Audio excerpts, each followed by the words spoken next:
Hi, with just a few weeks left for CAT 2022, now is the time to go ahead and solidify your personal exam taking strategy. With that in mind, BYJU'S Exam Prep brings to you the All India Open Mock CAT. Know exactly where you stand against thousands of CATers and get video solutions and a live mock attempt. What more? There are also thousands of scholarships up for grabs. Hello everyone, a very good afternoon to all of you. Welcome to BYJU'S Exam Prep. Welcome to your last lap to NMAT. Today we're going to look at Acing critical reasoning, shortcuts and tricks. Before we do that, let's just look at what is the importance of this session. Well, obviously this session is a practice session on critical reasoning. How important is critical reasoning in the NMAT exam? That's what we need to look at. Now, if you look at the NMAT exam pattern, there were 36 questions on logical reasoning, out of which 17 questions were verbal reasoning, and the time allotted was 40 minutes. Okay, so overall there were 17 questions on verbal reasoning. Now, verbal reasoning questions are generally moderate, okay? Maybe a couple of tough ones in the middle. And in verbal reasoning, verbal reasoning is different from critical reasoning. Verbal reasoning topics look like this: course of action, strong and weak arguments, strengthening the argument. The reason I put strengthening the argument in verbal reasoning is last couple of years NMAT has been giving statement-based strengthening. So generally arguments in critical reasoning are paragraph-based, right? Very good afternoon. I can finally see your chats. Himanshu, Kamalkant, Varsha, Mohit, Devika, very good afternoon to all of you.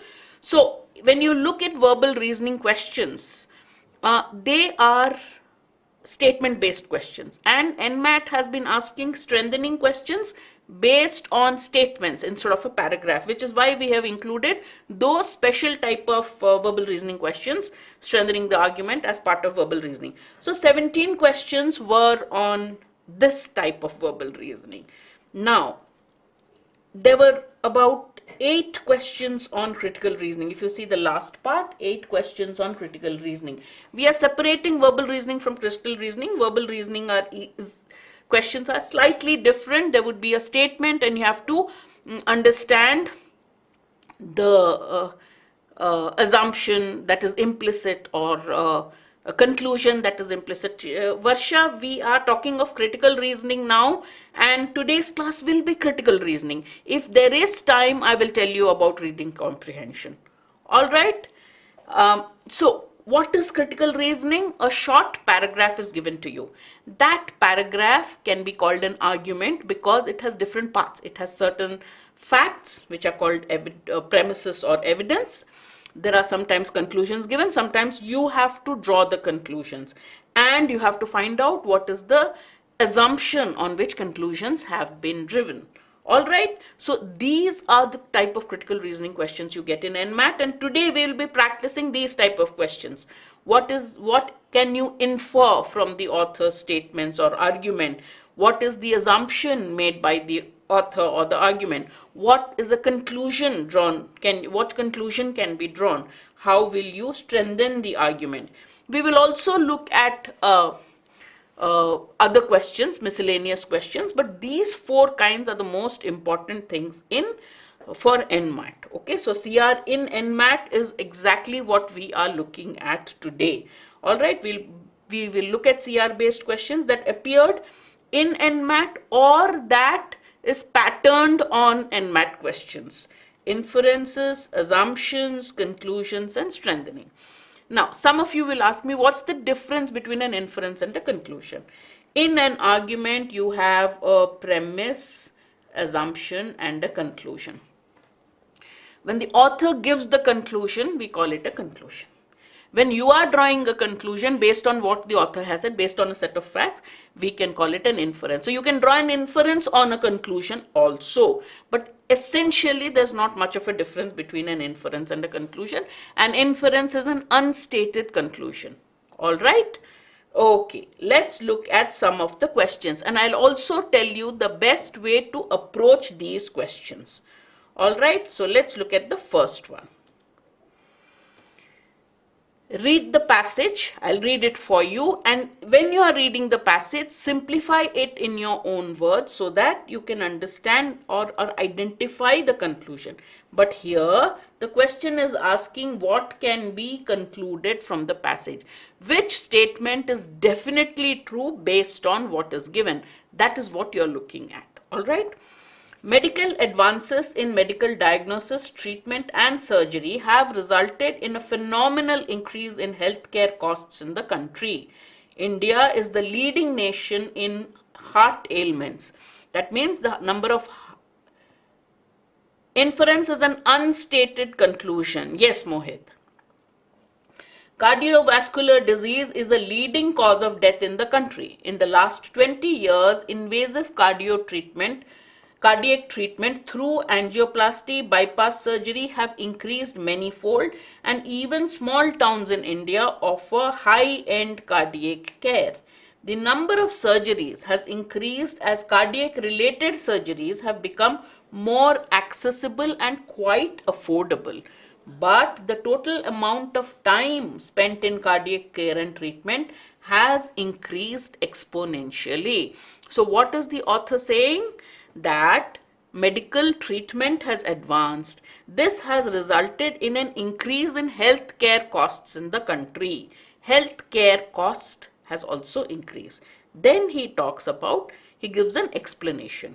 So you can take the first two sentences as being quite important. Then he says, why is this? We are a leading nation for heart ailments. Cardiovascular diseases are on the rise. We have a lot of heart-related ailments. Because of that, treatment and cardiac care has also improved. So a lot of surgeries, cardiac surgeries and all are being done. Even smaller towns have high-end cardiac care. So basically, because cardiovascular diseases have increased, India has also stepped up its cardiac care. Surgeries are being done. Even small towns have surgeries. All is good. The number of surgeries has increased as cardiac-related surgeries have become quite accessible and quite affordable.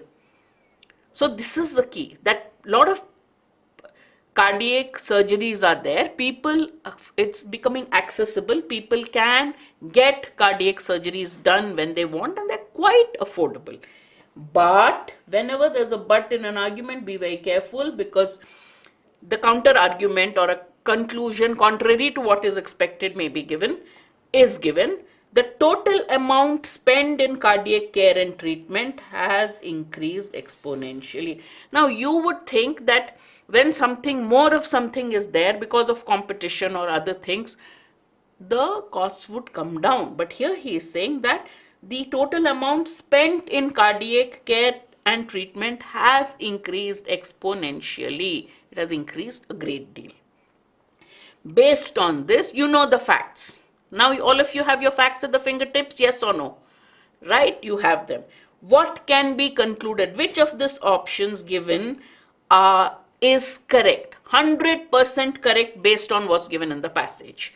I'll read it out to you. Please give me your answers as I read it out to you. India is the world leader in cardiac care and treatment. Surgeries are often done unnecessarily when medicines would suffice, which pushes up the cost of treatment. A large number of heart patients are able to afford surgery and are opting for it, which pushes up the overall healthcare costs. The hospital administration is inefficient in keeping its expenses under control. The corrupt elements in the healthcare system are siphoning money, which results in enormous bills. I am seeing a lot of C's. Kunal, Mohit, Devika, Himanshu, all of them think C is the answer. Why not B? B also gives a reason for the costs going up. Possible. Why not C? Why not B? I agree. C is correct. Why not B is my question. This is casting an aspersion on the doctors that they're just doing. You don't know. You don't know if they are being done. You can't draw. It's not 100% true based on what's given in the passage, right? Therefore, you will say, no, B cannot be an inference either, Rupesh. B cannot be an inference either, because there is nothing for us to infer that surgeries are done in unnecessarily. The only thing we can say is number of surgeries have gone up as more and more people are opting for surgeries, which is pushing the overall cost up. On an average per person, maybe it's affordable, but overall in terms of cardiac care, it would be, it pushes the cost up. Very good, excellent, all right. Now, in CR, though the question gives the name, inference and conclusion, I want all of you to realize that in CR, and I've taken a lot of GMAT questions, I do well in CR, I love CR. There is not much difference between an inference and a conclusion. Theoretically, we tell you an inference is an unstated conclusion. There are books which tell you that you can draw an inference from a conclusion which is one step away, which may be possible, may not be possible. That is not correct. Both an inference and a conclusion option should be 100% true based on what is given in the passage. Clear? Generally, the main difference is facts are given to you, you are asked draw your own. Which of the following is true? That's called an inference. Everything is given, including a conclusion or the author's final statement. Then you are asked, what can you conclude? That's actually the main difference. All right, I may be going against what a lot of people say, but that actually is the difference between them. Otherwise, in CR, there's not, they almost used interchangeably. Got it? Let's look at the next question. I'll read it out to you. You simplify it in your own words, then we'll look at the options. In visual media, it is possible to induce viewers to project their feelings onto characters on the screen. Okay, really? In visual media, it is possible to induce viewers to project their feelings on the screen. So they are saying visual media can make you project your feelings onto the screen, project your feelings onto the characters being shown on the screen. How is that? In one study, a camera shot of a girl's face was preceded means what comes before. A camera shot of a girl's face was preceded by images of a still river. So they showed a girl's face. Before they showed the girl's face, they showed images of a still river. The water was not moving. It was still, a still river. The audience thought the girl's face registered contentment. When the same girl's face was preceded by images of a mighty and violent tsunami wave, the audience thought the girl's face registered fear. The same girl, the same face. When before showing the face, they showed a still river and they showed the girl's face, audience said that face is showing contentment. When they showed a tsunami, a powerful, violent tsunami, and showed the same picture, the audience thought the girl's face showed fear, registered fear. Media news teams must be careful to avoid such manipulation of their viewers. So by showing something before a picture, they are able to manipulate the viewer's emotions. That's what he's saying. So media news teams must be careful to avoid such manipulation of their viewers. That means what has been said before is a manipulation of the viewers. Clear? Which of the following is best supported by the information in the passage? Now, if these are the options given to you and this is the support, that means these are the premises and this is the inference or the conclusion. So what is he asking you to do in this question? He is not asking you to strengthen. There are many students who read best supported and think it's a strengthen question. Strengthen questions generally read as which of the following, if true, would most support the conclusion. That's not what he is saying. Which of the following best supports the information above? All right, so now let's see. Which of the following is best supported by the information above? The technique for manipulating audiences described in the passage would also work in an audio program that played dramatic music. Audiences should strive to be less gullible. Images of a still river engendered feelings of happiness in the audiences. The expression on the woman's face was in actuality blank. None of the above is true. Which do you think is the correct answer? Please give me the mark question number 2 and mark your answers. Himanshu thinks it is C. All right. Others, quick. Give me your answers. We know what the argument is. Girl's face, if before that they showed a still river, people thought this is the expression. If it was a violent tsunami, they thought the girl's face registered fear. Author says such manipulation must stop, or the argument says. So what can you infer from it? C, D, E, I'm seeing all answers. Okay. All right. Now, let's go back to the passage. All right. Is everyone in? All right. Sorry. Now, why do you think still river, they thought it's contentment? I'm showing you a picture. Still river, contentment. Violent river, tsunami, wave, fear. What are you actually doing? Your own emotion is being projected. You are reading your emotion in the girl's face, correct? Yes, no? That's what the audiences did.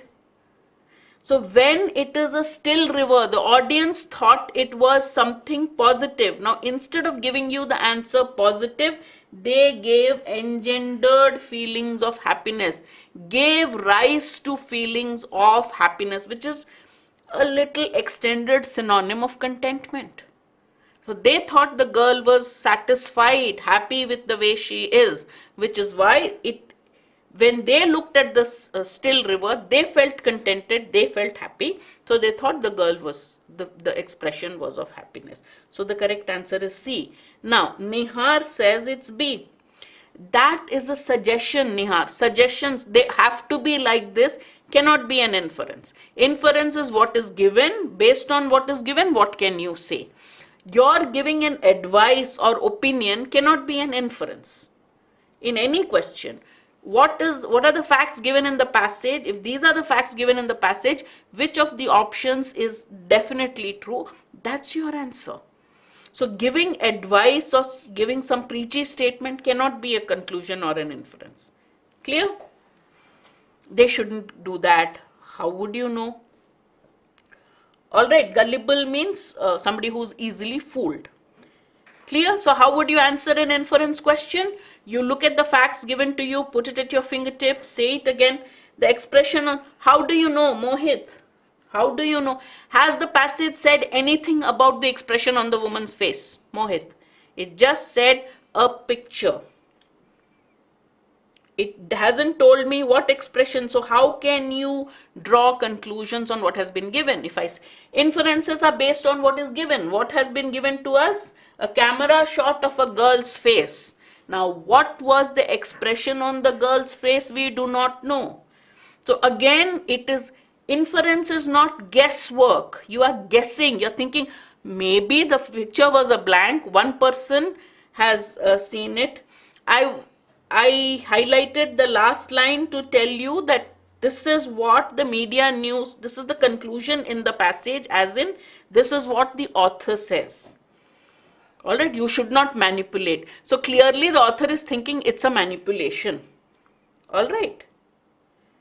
We can't say it's a manipulation either. All right. So you can't say it is bad, good, bad, nothing. It's a very common mistake we make, Mohit. So it's absolutely nothing to worry about. Just remember, whatever is given in the passage, only that information. So only that information, literally have it at your fingertips when you look at the answer options. You will not make a mistake. Now we come to the assumption-based questions, which are a little tricky. Okay, what is an assumption? In an argument, you have a premise and a conclusion. The line of thought that connects your premise with your conclusion is your assumption, right? So if I say today is, what day is it? Friday. Okay. Now you guys will really know me. Okay. I will say there will be pani puri for dinner. This ma'am only talks about cricket or food. Alright. Today is Friday. There will be pani puri for dinner. Today is Friday is a fact. In any set of statements, the facts which are there may be just background information or maybe evidence that you're using to make a claim, as in this case. So here, when it is evidence or a fact that I'm using to make a prediction, this is my premise. Based on today being Friday, what did I say? I said, I'll eat pani puri today. There will be pani puri for dinner today is my conclusion. Any prediction you're making about the future, anything, it must be because of this. You are giving a reason for something happening is your conclusion. May be correct, may be wrong. Now, what is my assumption? How did I go from Friday to pani puri? What was I thinking? That is my assumption. What did I take for granted? That is my assumption. Every Friday there's pani puri, so today also there'll be pani puri. Correct? This is the easiest way to explain assumptions. Okay?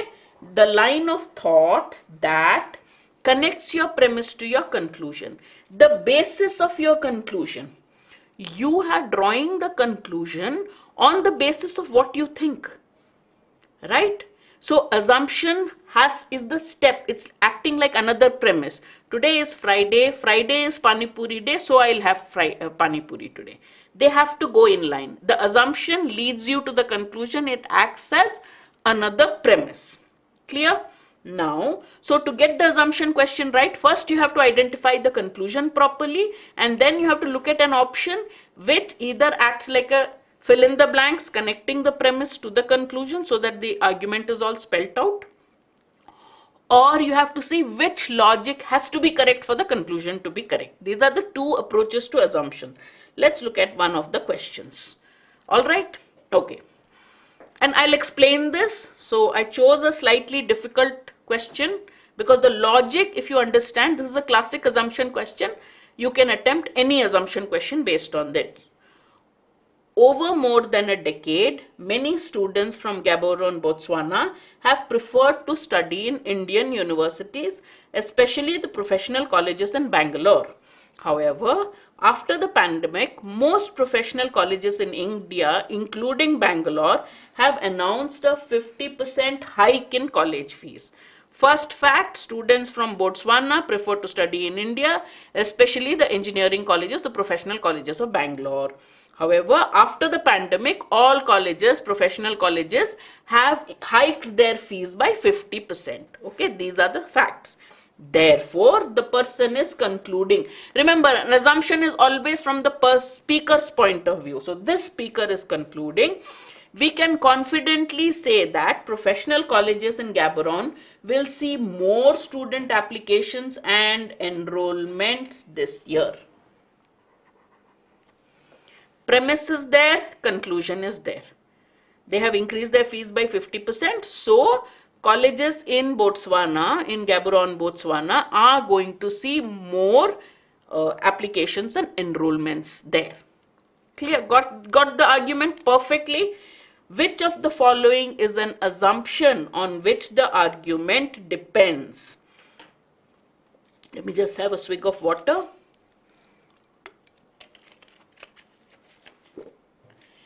The professional colleges of Gaborone are superior to those in India.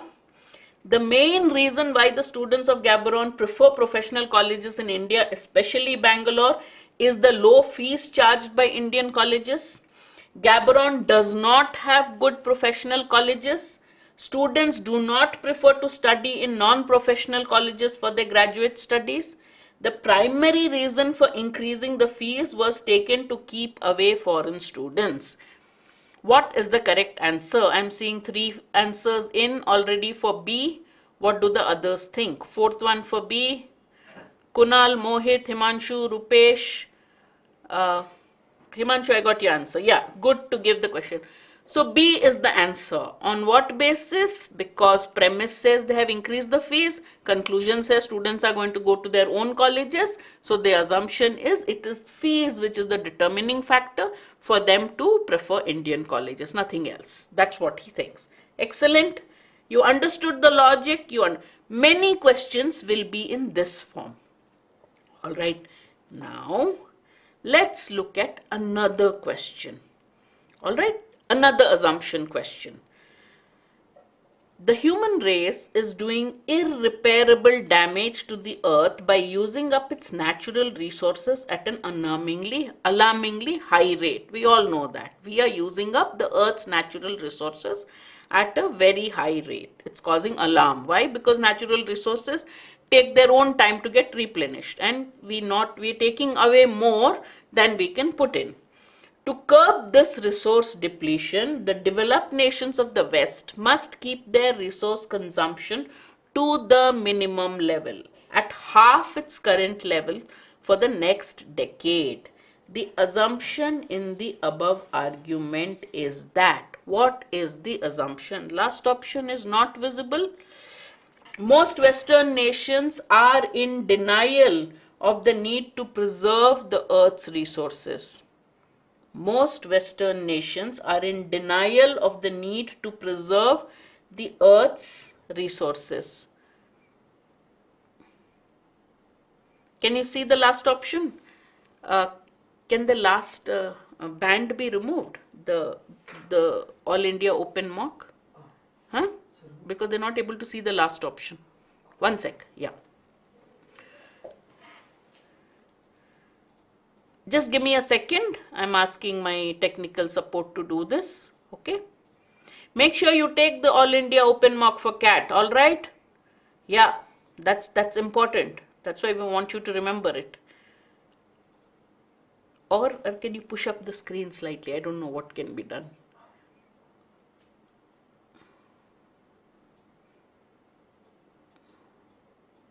Because if they can't see the last option for all the questions, that would be in trouble. I would be in trouble.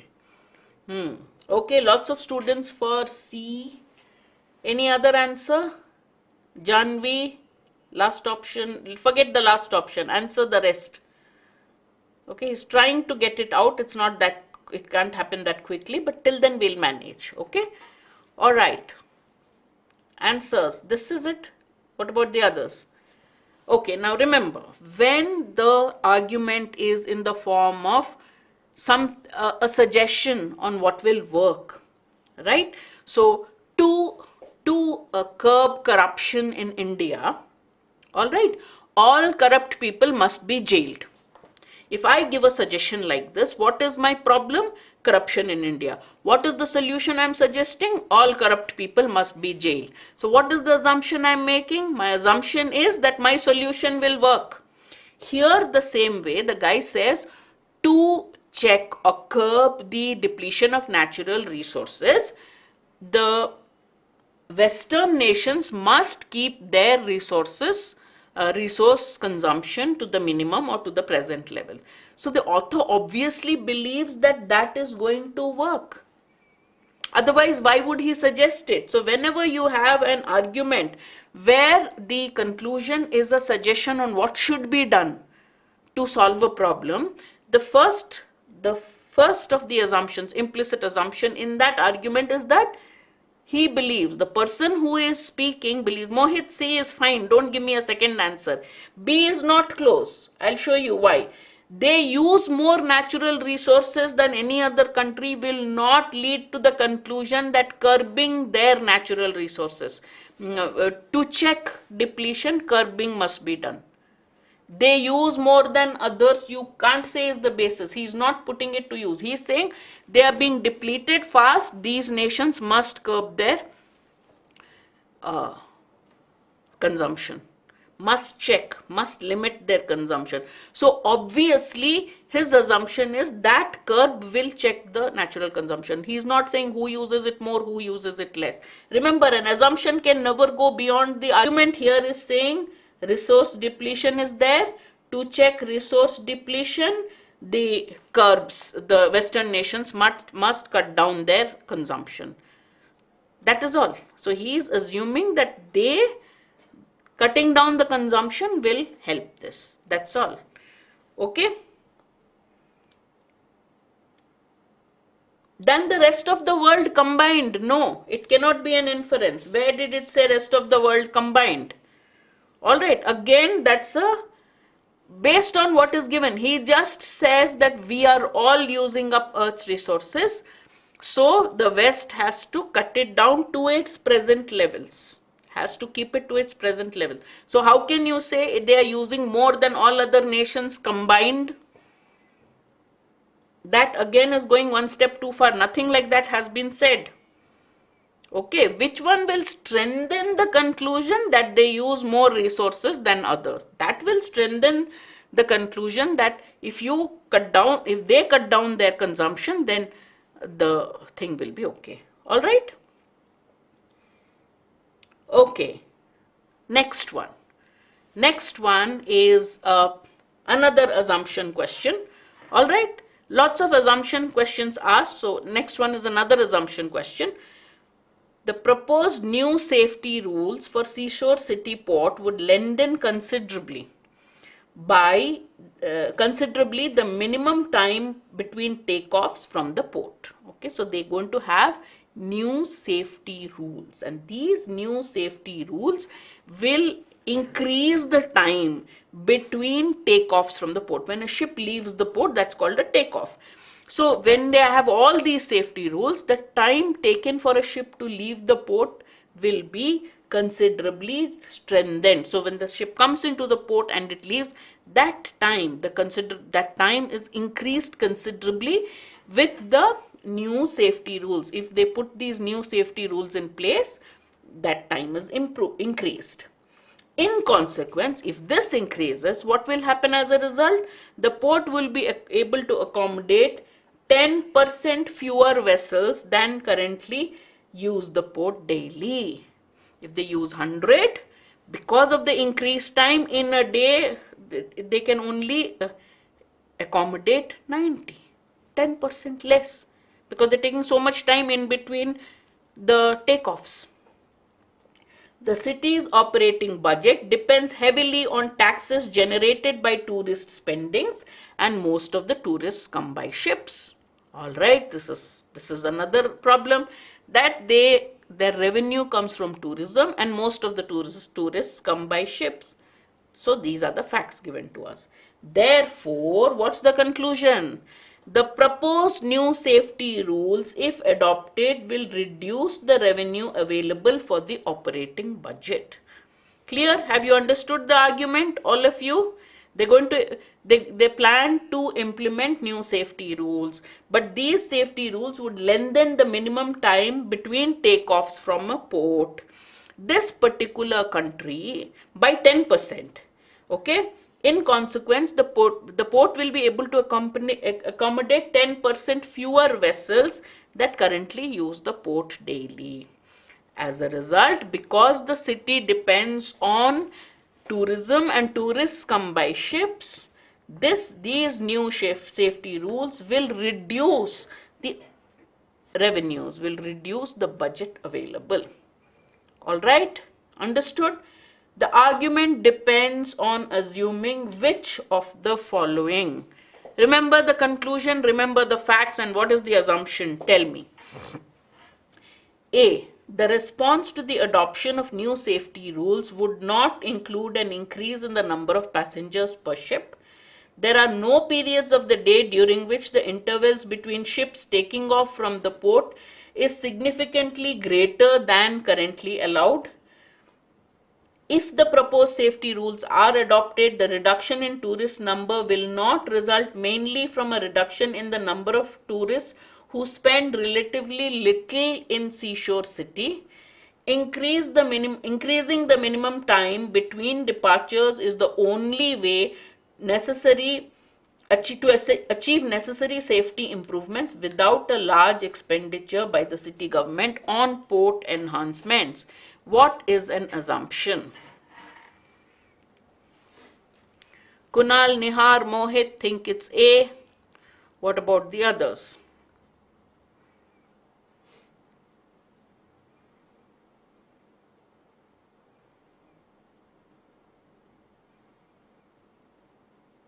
What about the others? All A, any takers for D? Any takers for C? You're saying budget will go down. But what if those who travel less will be the ones who spend less? Won't that work? Why not? Why is it A? Can somebody explain to me why is it A and not C or D? Quickly, but I need to go to the next question before I explain this answer.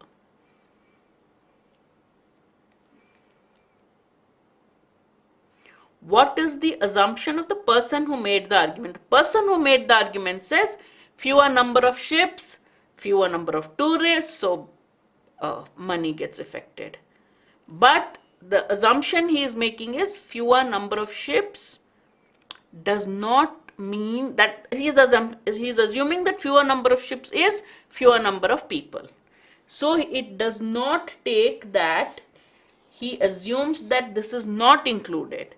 That even if there are fewer number of ships, maybe they'll use bigger ships. Maybe they'll have more passengers per ships to take care of this 10% assumption. So in the assumption, he is saying that the response does not include carrying more passengers. If the response doesn't include carrying more passengers per ship, only then the conclusion will be correct. So this is the assumption, that this response to fewer number of ships will not be increasing the number of passengers per ship. If that is correct, then number of passengers will come down, number of the money will also come down. Clear? So only if this is correct will my conclusion be correct. Therefore, A is the answer. Is it clear to the others who did not mark A or did not mark anything? Right? Okay. Let's go to the next question. All right. A group of cricket analysts conducted a survey of cricketers from different teams. All right. They found that a good batsman with a high strike rate, that good batsmen with high strike rates were also good wicket keepers. The analysts, it assumes that it doesn't, Himanshu, it assumes that it doesn't include the increase in passengers, the number of passengers. If that assumption is correct, that the increase in passengers is not there, then only the conclusion will be correct. So that's the assumption he has made. A group of cricket analysts conducted a survey and found that good batsmen with a high strike rate were also good wicket keepers. Good batsmen, okay, were also good wicket keepers with high strike rate. Were also good wicket keepers. The analysis, this is the fact. What is the analysis? What is the conclusion? The analysts concluded that the batsman's ability to read a bowler helped them become good at wicket keeping. Rahul Dravid during interviews was asked, like, how did you do wicket keeping so well? He said that as a batsman, he could read the bowler, and the same batsman's ability to read a bowler helped them become a good wicket keeper. So he knows exactly where so he anticipates where the ball will go, this side, that side, whatever, right? Whether he should keep away from the stumps or be at the stumps, whatever. All right, so this is the conclusion they gave. Which of the following is an assumption made by the analysts in drawing the conclusion? So what's the assumption of the analysts? A good bowler cannot become a good wicket keeper. A good batsman with a high strike rate makes a better wicket keeper than a good batsman with an average strike rate. There is no scope for a specialist wicket keeper in modern cricket. Sorry, Mohit. Next time it will be football. Good wicket keeping skills do not lead to good batting skills, or none of the above. See, at least in cricket I can give you something. Football I can't. I only know the names of players. All right. Okay. Why am I saying, are you all excited? Yes, we are. Okay. Himanshu thinks it's E. Himanshu, just see. Put it like fill in the blanks and see if it works. Generally, let me tell you, I don't know about NMAT, but if I was setting questions, I would not. We use the NMAT format, But none of the above never tests a student's ability. We won't know if the student really knows the correct answer if you give none of the above. In CAT, at least, none of the above is not given as an RC answer, ever. Hey, let me not say that and get into trouble. Maybe once in a while they might have given. All right. So don't give me E, Himanshu and Mohit. Look at A, B, C, and D and decide. Don't give me E. E is not the answer. Let me tell you. Now give me the answer. Use the approach I told you. What is the fact given to us? Let me go back. What is the facts? What are the facts given to us? Good batsmen, okay, become good wicket keepers. Right? So batsman has a particular skill, the ability to read a bowler, which makes him a good wicket keeper. All right? Let me tell you a rule. When there are two things that happen. A, okay, good batsmen are good wicket keepers. A happens, B happens. It's happening together. Now the conclusion says A caused B, A causes B. It's given good batsmen have this skill, so they lead to B. Now it could be equally possible that B caused A, right? It could be that good wicket keeping skills, the skills needed to be a good wicket keeper is what makes a person a good batsman also. Could be.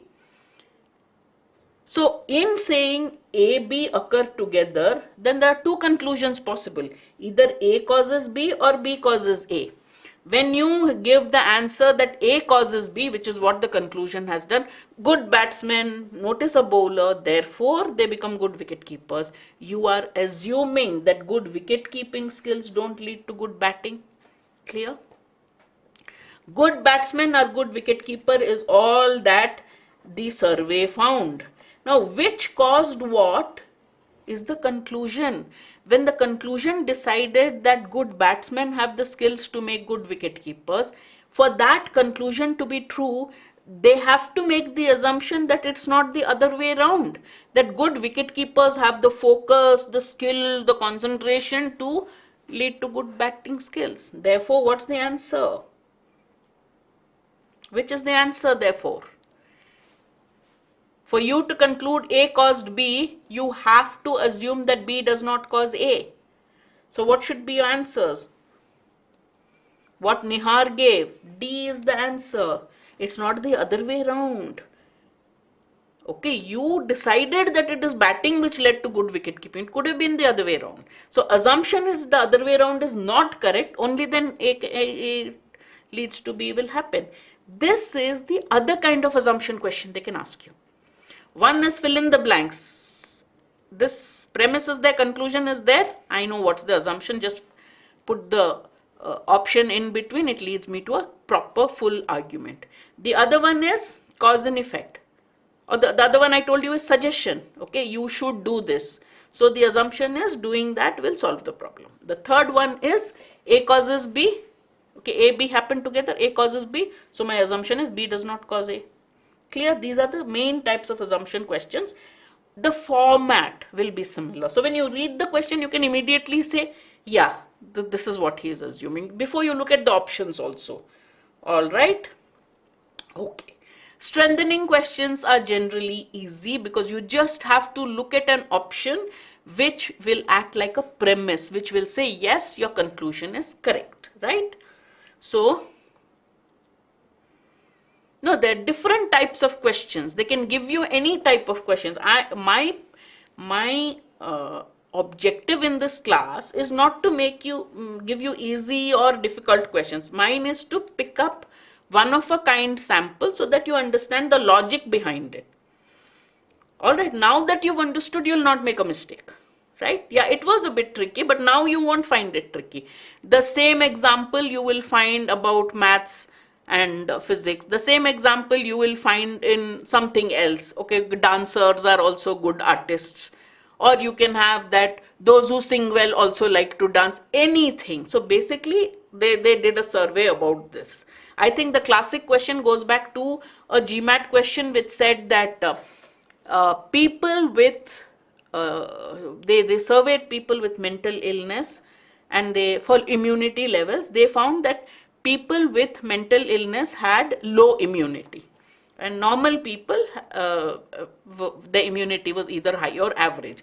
So the surveyors or researchers concluded that low immunity causes mental illness. What is the assumption? That mental illness does not depress your immunity. All right? Okay. Next one. Strengthening questions are generally very straightforward, easy, but in the excitement, you shouldn't go and mark the wrong option. Anil Gupta is an ideal choice for the Joint Committee on Management Labor Relations. He is the former head of the National Trade Union, an experienced campaign for the unionization of labor and their organizations. Anil is considered an expert on labor and their problems. Which one would most strengthen the argument above? Strengthening the argument means strengthening the conclusion. What is the author's final say? Depending on that, you have to strengthen. Okay. He's the ideal choice for the Joint Committee. He is a former head of the National Trade Union. He is considered an expert on labor and their problems. Okay, 5 options. Again, you can't see the last option. I'll read it out. During his term as the head of NTU, Gupta had a good rapport with senior business leaders. There have to be cordial relations among the management of businesses, labor unions, and the committee for smooth running of businesses in the country. The new committee cannot succeed in achieving its objectives without the support of labor leaders. An understanding of the needs and problems of labor is a key qualification necessary for the job of chairing the new committee.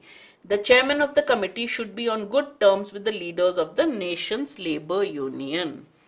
Which one would strengthen the author's argument most?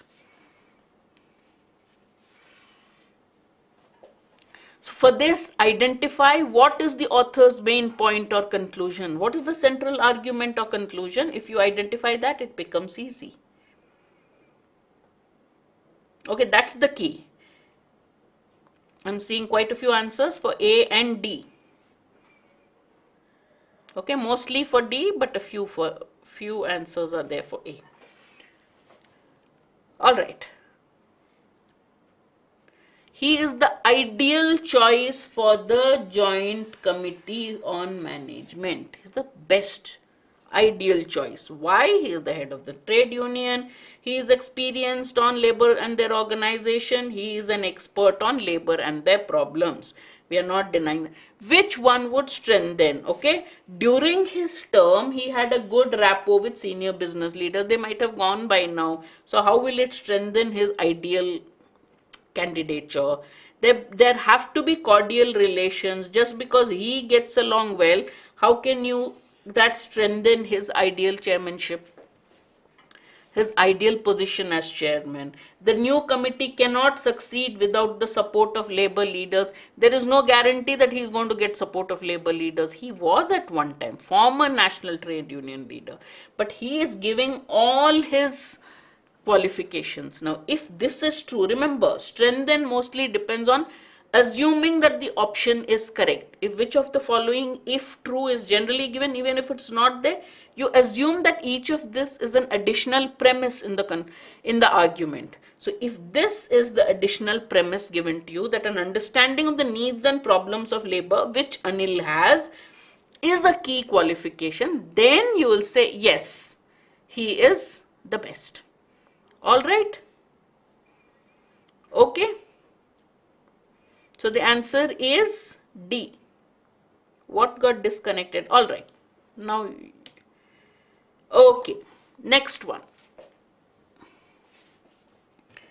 This is another strengthen question. And I said strengthen questions are generally additional premises for your conclusion. Something that will say, yes, your conclusion is correct.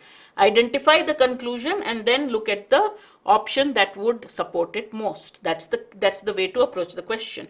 So in CR, read the question first and then read the short argument in front. It will save you time so that you read the correct sentences, the key sentences required. Here we have to identify the conclusion. A survey has found that the most lucrative IPL contracts in cricket have had a detrimental effect. Okay, Mohit or Himanshu, one of them will say, here she goes again. A survey has found that the most lucrative IPL contracts in cricket have had a detrimental effect on a player's performance.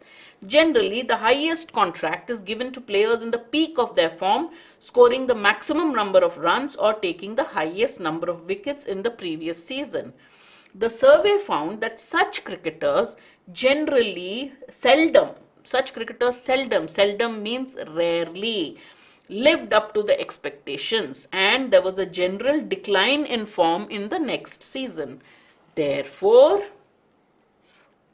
it is clear that lucrative contracts weaken a player's hunger for runs or wickets by killing the economic incentive. So they give the best contract, the most lucrative, the maximum money to players who are in their peak form, people who've scored the highest number of runs or wickets in the previous season.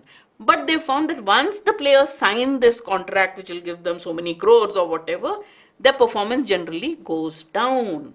So the author concludes that lucrative contracts which offer the player a lot of money, weaken the player's desire, the hunger to score runs. Okay.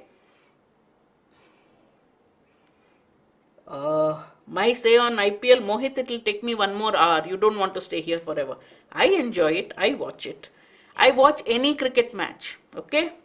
Some unknown African republic is playing against Timbuktu, I'll watch it if I am not in a class or not working.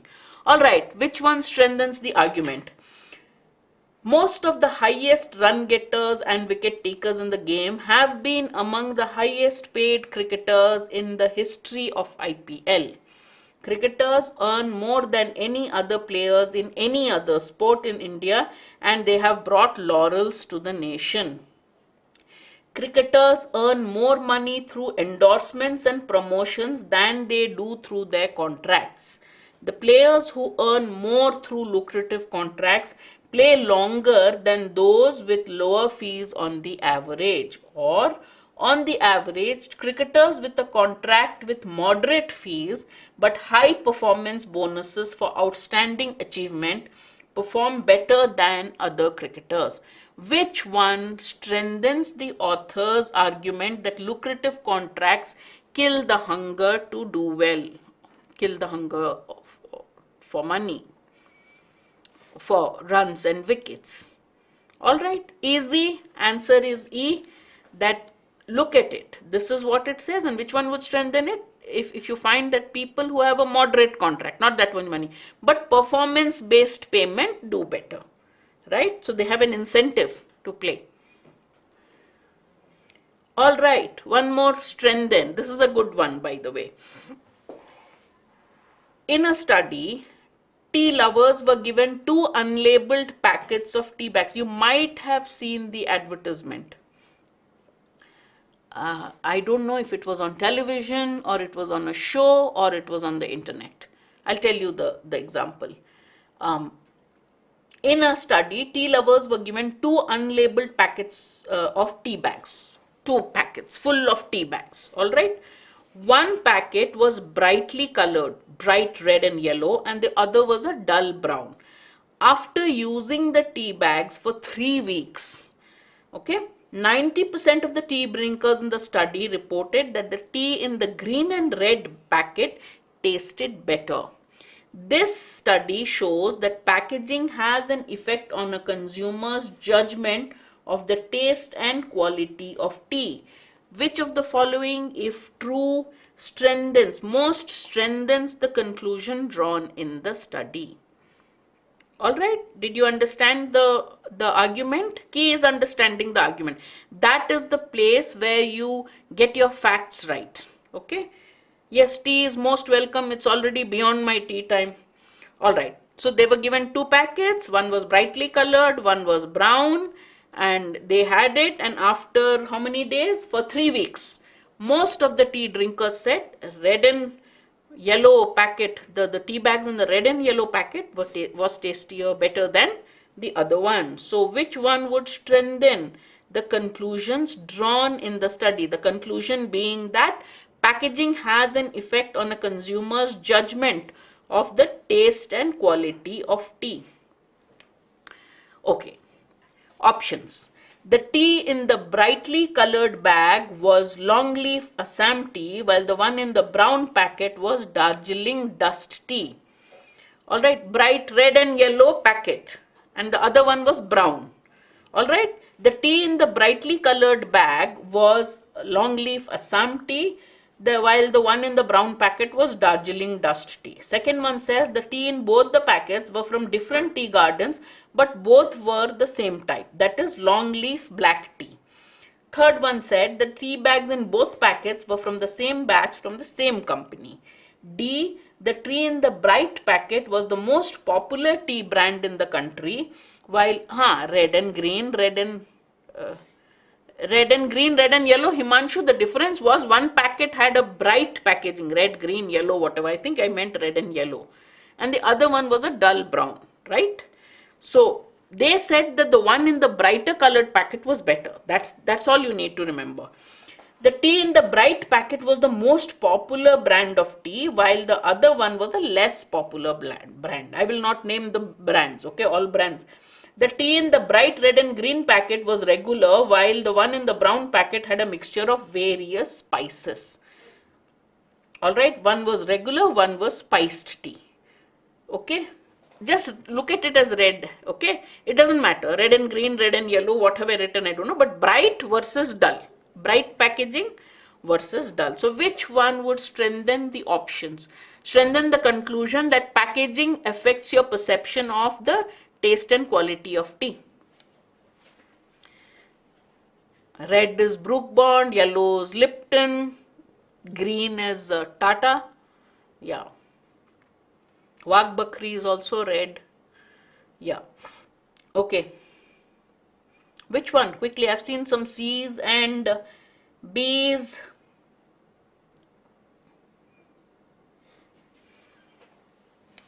Okay. First one. Will this strengthen the author's conclusion? The tea in the brightly colored bag was of better quality, while the one in the brown packet was dark. Now normally green leaf tea is supposed to be better quality, better tasting than dust tea. That also depends on your perception, on your preference, because leaf tea is lighter, dust tea is stronger. Okay, taste and flavor, as they say. Leaf tea has more flavor, dust tea has more strength, right? So you can't say that A or B. So it also depends on preferences. Now, why would they have leaf tea and say it's better than dust tea? It depends on your preferences, but yeah, it would also weaken if you prefer the leaf tea variety.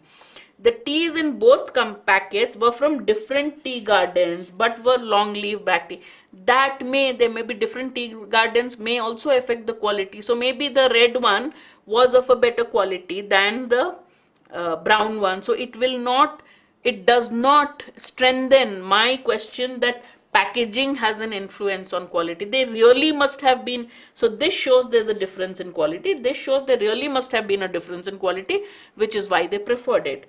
But if it was the same tea, it's only the packaging which is different, then we will say packaging does matter in your perception. Remember the ad where they said they offer tea or coffee to customers. To some they gave it in a paper cup, to some they gave it in a styrofoam cup, to some they gave it in a dull colored mug, and to some they gave it in very fine china. The same tea, by the way. No, the same person was given teas at different times, and everyone said that the tea served in the fine china cup and saucer was the tastiest. It is the same tea made at the same time, made in the same process. So packaging, the way you serve, does make an impact if the tea is the same tea. Got it? Therefore, the answer is C. This you get in different questions. The variations are there. Okay, the variations of the original theme are given. All right, we have 2 more questions to go. Start. Next one. Several coaching centers have recently switched, at least partially, from study material written by hand on printed paper to study material written on a computer and sent electronically with no use of paper at all. Therefore, less printer paper will be used as a result of these changes than would have been used if these coaching centers had continued to use handwritten study materials only. Which of the following, if true, most strengthens the argument above? Earlier, they used to give handwritten material written by hand on printer paper. They have switched to study material written on a computer and sent electronically with no use of paper at all. Okay, so less printer paper will be used as a result of these changes than if the coaching centers had continued to use handwritten materials only. Which one would strengthen the argument? Options A, B, C, D or E. Look at it and tell me. The amount of printer paper needed to explain electronic study material is less than the amount that would have been used for handwritten material.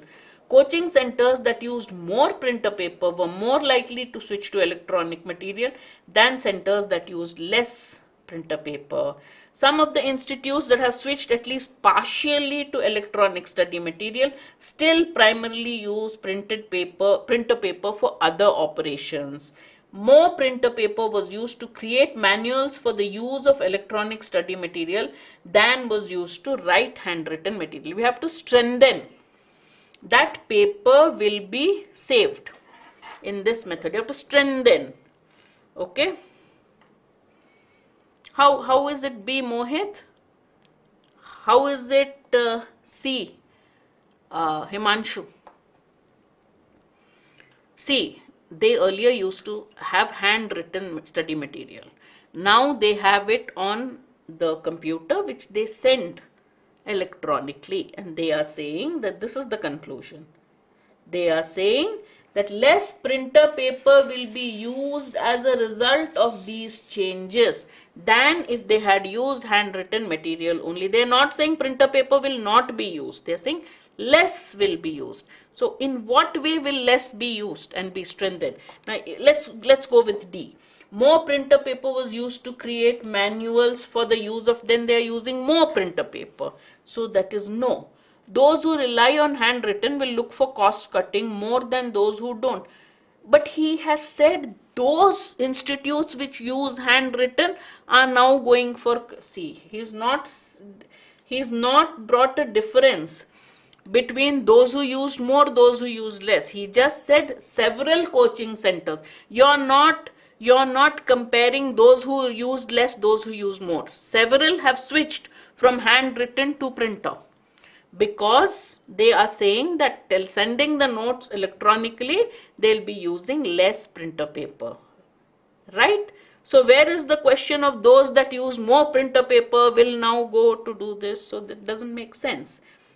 Okay, if they use for other operations, doesn't really say how this particular process is going to save printer paper. So the only way is A. If the amount of paper that you use to explain electronic study material is less, electronic study material, even if you print it, is less than the number, the amount that is used in handwritten. So the answer is A. Okay, all right. Next, let's look at some miscellaneous questions. They are not strengthen, not weaken, other things. Okay, quickly. Second last question of the set. There are two doctors who are talking. Dr. 1 says the new COVID vaccine is ineffective and even dangerous as it has been developed in haste.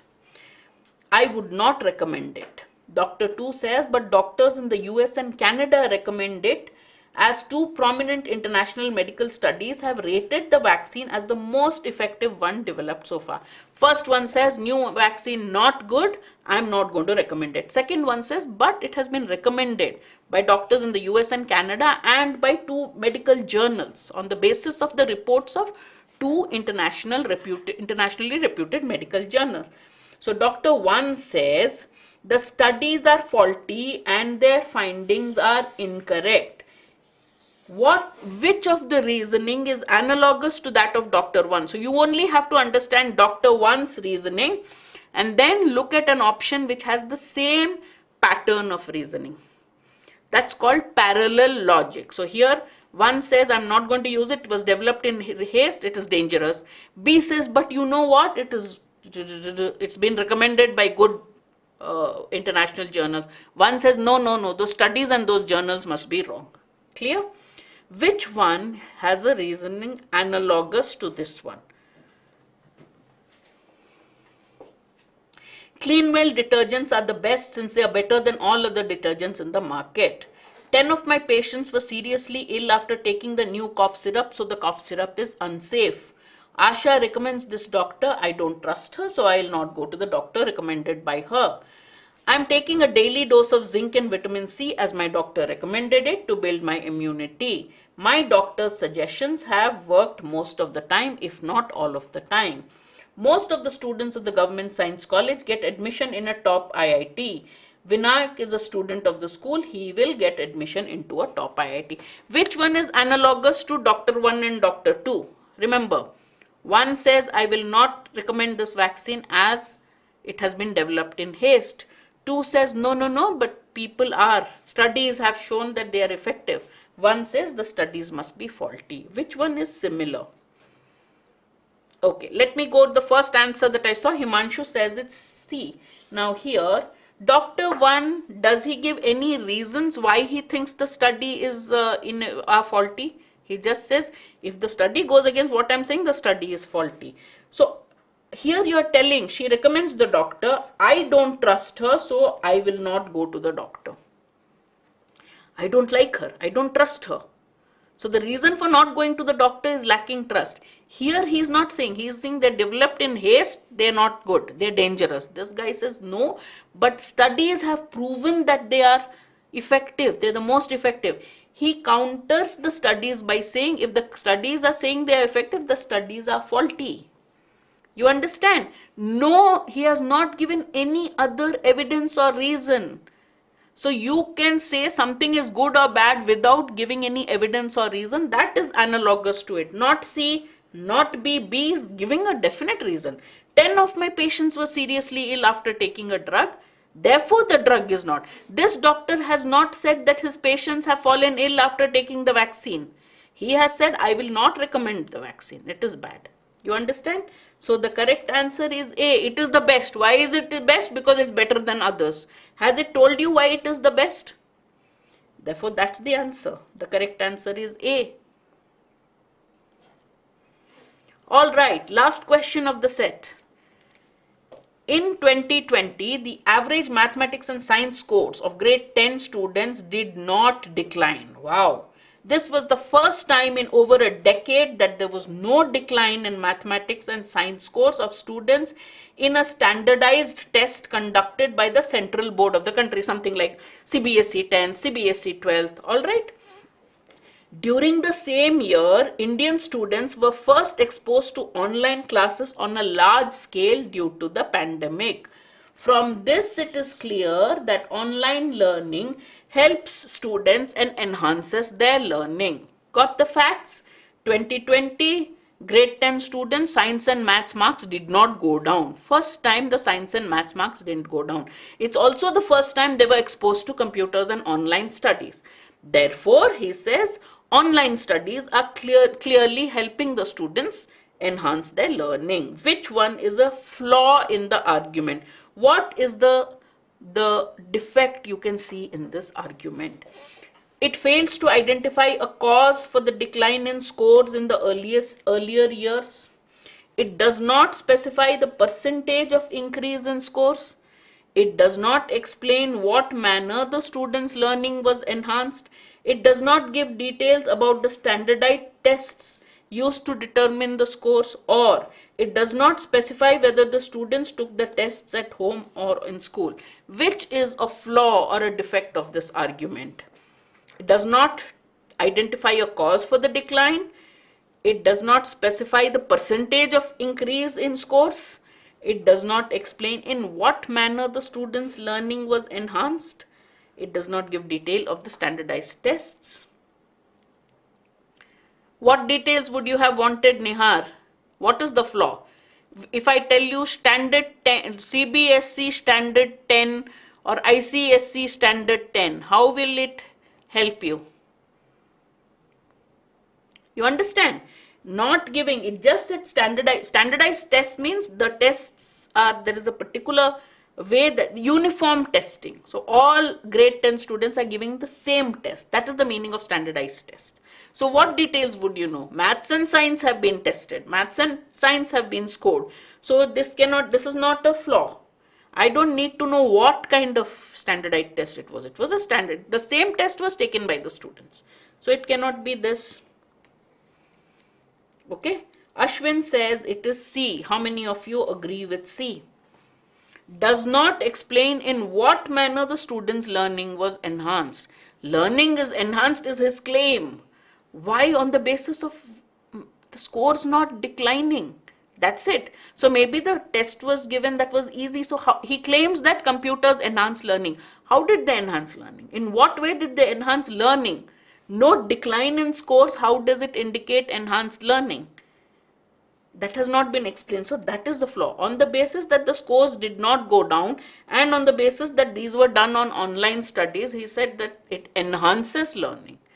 Maybe there was no loss of learning, but it's not again the same set of students. Therefore, the flaw is in C. All right.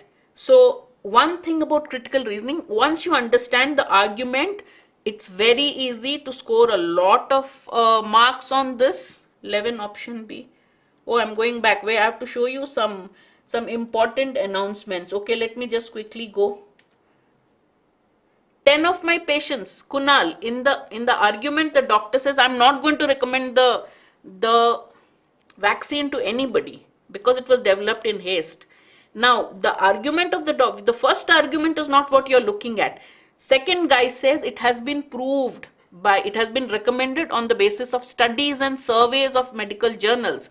The doctor's third statement is what you're looking at, that the studies must be faulty. What evidence has he given that the studies are faulty? Nothing. You understand? In B, you are giving evidence that 10 of my patients took it and they fell ill. So that is a good way. I mean, if 10 people took a cough medicine and fell ill, why would I recommend it to the 11th? It's too much of a risk, right?